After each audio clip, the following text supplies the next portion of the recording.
Western and Middle Eastern backers of Syria's weakened opposition gather in Paris Saturday to discuss a ceasefire, having watched the conflict turn decisively in favor of Syrian President Bashar al-Assad and Russia.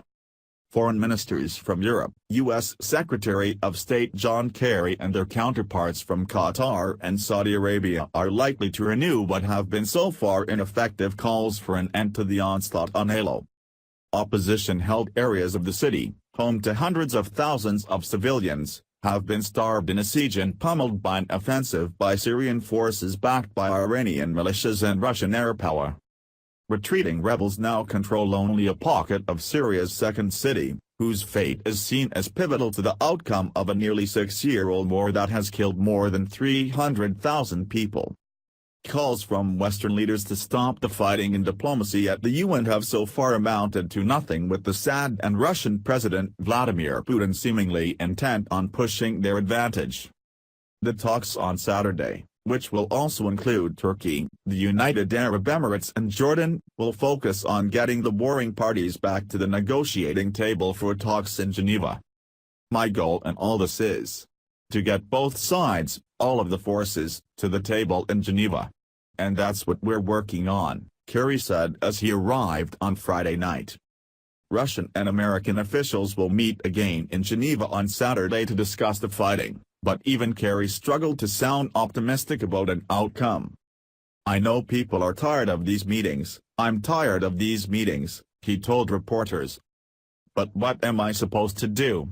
Go home and have a nice weekend in Massachusetts, while people are dying? Sit there in Washington and do nothing?"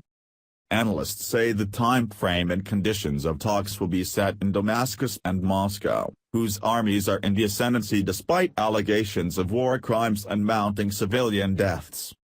Aleppo is a critical turning point, Robin Wright, a researcher at the United States Institute of Peace, told U.S. National Public Radio, NPR.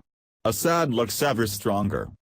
She said the rebels, which have been armed and financially backed by the countries gathered in Paris, now have very diminished chances of being a viable alternative to the Syrian regime. Joshua Lantis, director of the Center of Middle East Studies, also called Aleppo a major turning point that left the West and other countries which oppose Assad with few allies.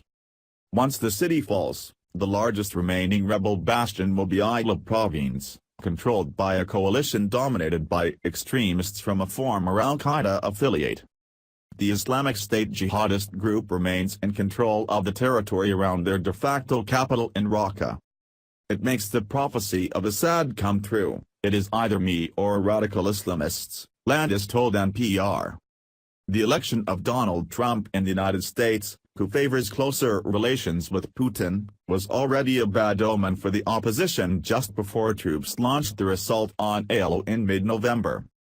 Trump is expected to be more isolationist than Barack Obama, which Moscow-based analyst Pavel Felgenhar said would allow Russia to strengthen its position in the Middle East.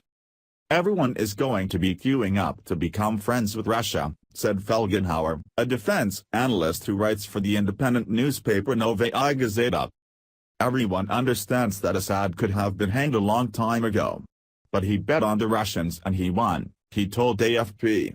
But when Aleppo does fall, the Syrian conflict is far from over, with extremists from al-Nusra and IS, as well as US-backed Kurdish militias in the north, in control of large swathes of the country.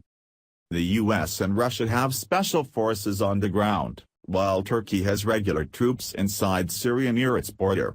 The skies buzz with planes from Russia and a US-led coalition of Western and Arab nations.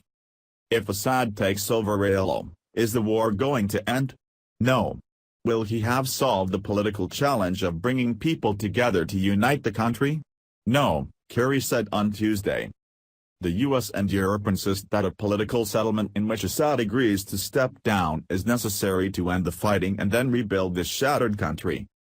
Multiple rounds of talks between the regime and the opposition over the last 2 years came to nothing,